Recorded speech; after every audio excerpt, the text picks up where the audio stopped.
Counting आज थी तो रुझान आ रही थी, वरना जब से टिकट फाइनल हुआ था उस समय से जनता का मन बन चुका था कि भाजपा के कैंडिडेट को हराना। महिलाओं के नाम पे महिला सुरक्षा, महिला वंदन, महिला अभिनंदन, बेटी बचाओ बेटी पढ़ाओ, ऐसे तमाम नारे दे रहे थे ये लोग, लेकिन हर जगह जगह महिलाओं के साथ अत्याचार अन्याय हो रहा था। यही मोदी जी का क्षेत्र है, बीएचयू में आईटी की छात्रा के साथ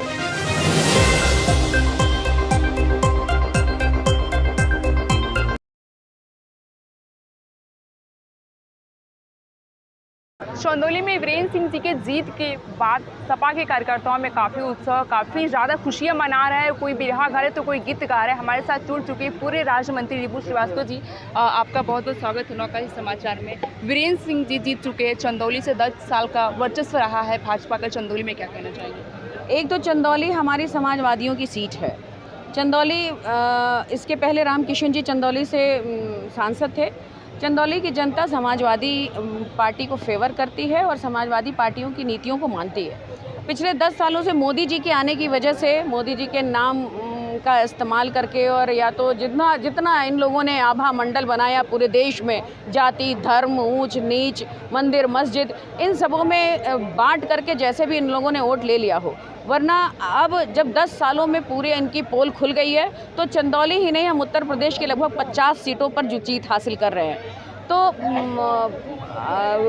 पूरी तरह से समाजवादी पार्टी के तरफ जनता के साथ जनता खड़ी होकर चुनाव लड़ रही थी, और हमारे राष्ट्रीय अध्यक्ष जी की नीतियां, जो राष्ट्रीय अध्यक्ष जी ने जिस तरह से कैंडिडेट्स फाइनल किए समाजवादी पार्टी के, और जो 12 से 17 में उन्होंने जो काम किए थे अपने रिज्यूम में, महिलाओं के लिए, किसानों के लिए, बुनकरों के लिए, वो सब काम जनता को आज याद आ रहे हैं। सुबह से जो रुझानें आ रही थी चंदौली की, वो लगभग रुझानों में वीरेंद्र सिंह जी आगे चल रहे थे और महेंद्र नाथ जी पाड़े चल रहे, तो इसको क्या कहा जा सकता है? सुबह जनता ये काउंटिंग आज थी तो रुझान आ रही थी, वरना जब से टिकट फाइनल हुआ था उस समय से जनता का मन बन चुका था कि भाजपा के कैंडिडेट को हराना है। और वीरेंद्र सिंह जी ने पहले भी बहुत काम किए हैं। जब वो मंत्री थे तो वरना पुल पर उन्होंने लाल बहादुर शास्त्री घाट किया, सौंदर्यीकरण किया, और कई उन्होंने ऐसे काम किए जो पब्लिक वेलफेयर से रिलेटेड है। तो लोग, जनता भाजपा से तंग आ चुकी थी और जनता लड़ रही थी समाजवादी पार्टी के साथ खड़े होकर के, और जनता ये मन बना चुकी थी कि बेरोजगारी के नाम पर, महंगाई के नाम पर, और जिस तरह से इस देश को एकदम तिल तिल करके बेचा जा रहा है, उसके कारण पेपर लीक्स हो रहे हैं। 50-60 लाख बच्चे भर्ती के लिए आवेदन करते हैं और पेपर लीक हो जाता है। जिस तरह से नौकरियां नहीं मिल रही हैं, जिस तरह से जितने सरकारी ऑफिसेज हैं वहाँ भी एडहॉक पे या तो मैन पावर सप्लाई के तहत बच्चों को नौकरी दी जा रही है। तो इन सब चीज़ों से पूरा युवा जो है हमारे देश का एकदम ठगा हारा बैठा हुआ था। उसको लग रहा था कि एकदम सरकार अगर समाजवादी पार्टी की होती तो शायद उन्हें नौकरी मिलती। महिलाओं के नाम पे महिला सुरक्षा, महिला वंदन, महिला अभिनंदन, बेटी बचाओ बेटी पढ़ाओ, ऐसे तमाम नारे दे रहे थे ये लोग, लेकिन हर जगह जगह महिलाओं के साथ अत्याचार अन्याय हो रहा था। यही मोदी जी का क्षेत्र है, बीएचयू में आईटी की छात्रा के साथ इतनी बड़ी दुर्घटना हुई, और जब सीसीटीवी कैमरे में आ भी जाते हैं जो आरोपी हैं तो उनके बड़े बड़े नेताओं के साथ, इनके बीजेपी के लोगों के साथ फोटो होती है और 2 महीने तक उनको नहीं पकड़ा जाता है। तो ऐसी महिला सशक्तिकरण की बात करते करते यूपी में महिलाएं लगभग सेफ है, अब रात को 12 बजे भी लड़कियां बुलेट चला सकती हैं। वही तो मैं कह रही हूँ कि आपने देखा कि दिन रात में ही 9-10 बजे थे, 7-8 बजे थे करीब, और उस आईटी की छात्रा के साथ इस तरह का दुर्घटना हुआ।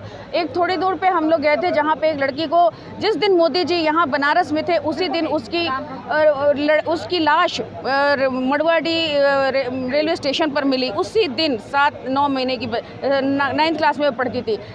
एक और बच्ची का यहाँ पे फुलवरिया के पास उसके साथ भी रेप करके उसकी हत्या कर दी गई। तो ऐसी तमाम घटनाएं रोज हो रही हैं। तो ये सब बातें अब लोगों के ये समझ में आने लगी थी कि जैसे 2 करोड़ नौकरी की बात करते हैं, 15 लाख विद्याधन आने की, 15 लाख हर आदमी के खाते में आने की बात करते हैं, तो इसी तरह का सब जुमला है। इनको नारी लड़कियों के सम्मान की बात भी, इनकी सुरक्षा की बात भी जुमला लगने लगी। आज आंगनबाड़ी, आशा बहुमी सभी इनसे त्रस्त थी। नौकरी से सैलरी बढ़ाने की बात थी, इन्होंने सैलरी नहीं बढ़ाई। आज भी लगभग 5 सालों से 5900 बच्चे ऐसे हैं जिनको नौकरी मिल गई, कोर्ट से उनको नौकरी देने का ऑर्डर मिल गया, लेकिन इस सरकार ने उनको पोस्टिंग नहीं दी, और वो आज भी इको गार्डन में लखनऊ में धरना दे रही है लगभग 4-5 साल से। वाराणसी में आप जिनकी बात करें, वाराणसी में उनको जीत मिला हुआ है। मोदी जी को भी देखिए पिछली बार वो 4.25 लाख लगभग वोटों जीते थे। इस बार उनकी जीत लाख, सवा लाख या 1.5 लाख से होगी। ये अपने आप में एक बहुत बड़ी हार है उनकी। जिस तरह से उन्होंने अपने आप को कहा कि हम बायोलॉजिकल नहीं है, जिस तरह से उन्होंने अपने आप को एक महान बिल्कुल अवतार साबित करने की कोशिश की, और जिस तरह से उनके नाम पर पूरे देश में उनके जो प्रतिनिधि थे वो चुनाव लड़ रहे थे, उस हिसाब से उनको जो वोट जितने वोटों से वो जीते हैं, ये उनके लिए, उनके कार्यकर्ताओं के लिए, देश के लिए ये हार ही है। जहाँ पे एनडीए गठबंधन कहती थी 80 में 80, यूपी में 80, वहीं पे कई जगह से उनको हार मिली। तो इस बात पे आप क्या कहना चाहेंगे? हम पहले बहुत कहाँ थे और अब हम 50 के लगभग हम चुनाव लड़ रहे हैं और जीत रहे हैं। हार जीत लगा रहता है, लेकिन हमने बहुत कोशिश की है, और जो भी हमारे कैंडिडेट जीत नहीं पाएंगे, अभी जीत पाएंगे, हमने भाजपा को बहुत कड़ी टक्कर दी है और बहुत मजबूती से हमने चुनाव लड़ा है। आप बनारस की बात करिए, पूरे सेंट्रल मिनिस्ट्री के लोग यहाँ आकर के गली गली में घूम रहे थे, तब जा कर के वो 1 लाख या सवा लाख वोटों से जीत रहे हैं। तो पूरा प्रशासन उनकी तरफ से लड़ रहा था, पूरा चुनाव आयोग उनकी बात कर रहा था, पूरे सरकारी तंत्र उनके लिए लगे थे। तो इसके बावजूद भी अगर वो यूपी में इतनी कम सीटें हासिल करते हैं और प्रधानमंत्री नरेंद्र मोदी भी इतने कम वोटों से जीतते हैं, अपने आप में उनको इस बात को समझ लेना चाहिए कि जनता ने उनको पूरी तरह से खारिज कर दिया है, और राष्ट्रीय अध्यक्ष अखिलेश यादव को जनता चाहती है कि वो आए और यूपी का कमान संभाले। जहाँ चुनाव के बाद से ही जो है कि ईवीएम पे तमाम प्रकार की बातें सामने आ रही थी, और अब अचानक से वीरेंद्र सिंह जी जीत रहे हैं, तो इस मामले में हमारे राष्ट्रीय अध्यक्ष हमेशा से हम लोगों को अलर्ट करते रहे। उन्होंने अपनी समाजवादी सेना को हर जगह अलर्ट किया कि ईवीएम पे नज़र बना के रखना है, और जहाँ 1 महीने पहले भी इलेक्शन हो गया था, समाजवादी पार्टी का एक कार्यकर्ता, बूथ का हमारा वार्ड अध्यक्ष, वो वहाँ ईवीएम की निगरानी में लगा हुआ था, और उसके बावजूद भी ऐसी कई जगह घटनाएं आई, जैसे जौनपुर में, बरेली में, कि वहाँ ईवीएम पकड़े गए। तो इनकी तमाम कोशिशें तो रही ही होंगी, लेकिन हमारे राष्ट्रीय अध्यक्ष जी के आह्वान पर हम सब पार्टी के जो कार्यकर्ता हैं, नेता हैं, उन लोगों ने डट करके इनके बेईमानी का मुकाबला किया, और हम अब इस स्थिति में हैं कि हम उत्तर प्रदेश में बहुमत से जीत रहे हैं। चंदौली की जनता ने सपा पे भरोसा किया, तो सपा क्या कहना चाहिए अब चंदौली की जनता को? पूरी उत्तर प्रदेश की जनता ने राष्ट्रीय अध्यक्ष अखिलेश यादव पर भरोसा किया है। पूरे उत्तर प्रदेश के नौजवान इस बात को मानते हैं कि जब वो आएंगे तो नौकरियां मिलेंगी। उत्तर प्रदेश के सारे ऐसे पेंशनर्स जिनकी पेंशन खत्म हो गई, हमारी पहले से ही राष्ट्रीय अध्यक्ष जी की घोषणा थी कि हम आएंगे तो उन्हें पेंशन देंगे। हमारी महिलाओं के लिए, हमारे नौजवानों के लिए जो स्कीम है, उससे उत्तर प्रदेश की जनता पूरी तरह से हमारे राष्ट्रीय अध्यक्ष जी के साथ थी, और वही उनके साथ मिलकर के चुनाव लड़ रही थी।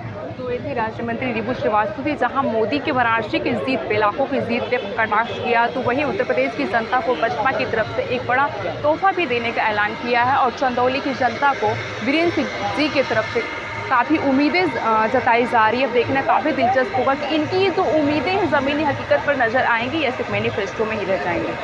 तमाम चुनावी मुद्दे हम आपके साथ साझा करते रहेंगे। वाराणसी समय में तो आप देख रहे हैं नौकाही समाचार। शहरी जन की आवाज नौकाही समाचार। ऐसे तमाम खबरों के लिए बने रहिए हमारे साथ।